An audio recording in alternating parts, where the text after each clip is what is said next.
నవ తెలంగాణ, నూతన తెలంగాణ, బంగారు తెలంగాణ. ఈ తెలంగాణ సాధించుకోనికి మన వాళ్ళు ఎంతోమంది బలిదానం ఇచ్చారు బంగారు తెలంగాణ చేద్దామని. కానీ ఈ యొక్క కుటుంబ తెలంగాణ అయిపోయింది. ఈ కుటుంబ తెలంగాణ నుంచి విభక్తి పొందడానికి ఇవాళ నూతనంగా ఏదైతే దుబ్బాక బై ఎలక్షన్లో ఇవాళ రఘునందన్ రావు గారు బీజేపీ అభ్యర్థి గెలుస్తారు.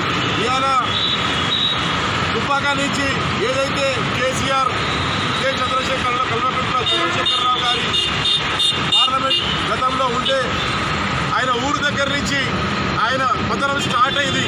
ఇవాళ ప్రజలు ఏదైతే టీఆర్ఎస్ వ్యతిరేకంగా ఓటు వేశారో ఇవాళ వాళ్ళకున్న ఓటు హక్కును సద్వినియోగం చేశారు. గతంలో ఎల్లప్పుడూ చేయని విధంగా ఇవాళ ప్రజలు సరైన గుణపాఠం నేర్పారు. ఇవాళ చూస్తే టీఆర్ఎస్ యొక్క ప్రజా వ్యతిరేక విధానాలకి చర్మగీతం పాడిన ఘనత ఇవాళ దుబ్బాక ప్రజల నుండి. ఇవాళ దుబ్బాక ప్రజలు ఎంత చైతన్యవంతులంటే ఇవాళ దేశానికి రాష్ట్రానికి ఏ ప్రభుత్వం కావాలి, ఎటువంటి ప్రజాప్రతినిధి కావాలి అని ఇవాళ భారతీయ జనతా పార్టీ అభ్యర్థి రఘునందన్ రావు గారిని గెలిపించారు. అదేవిధంగా రానున్న రోజులలో జిహెచ్ఎంసీ ఎన్నికల్లో కూడా ఇదే విధంగా బీజేపీ హవా కొనసాగుతుంది. హైదరాబాద్ నగరంలో, తెలంగాణ రాజధానిలో హైదరాబాద్ నగరంలో కూడా బీజేపీ జెండా ఎగురవేస్తుందని ఇవాళ రానున్న రోజుల్లో మధ్యంతర ఎన్నికలు కూడా రావచ్చు. కేసీఆర్ ప్రభుత్వం ఇప్పుడే పడగొట్టాము.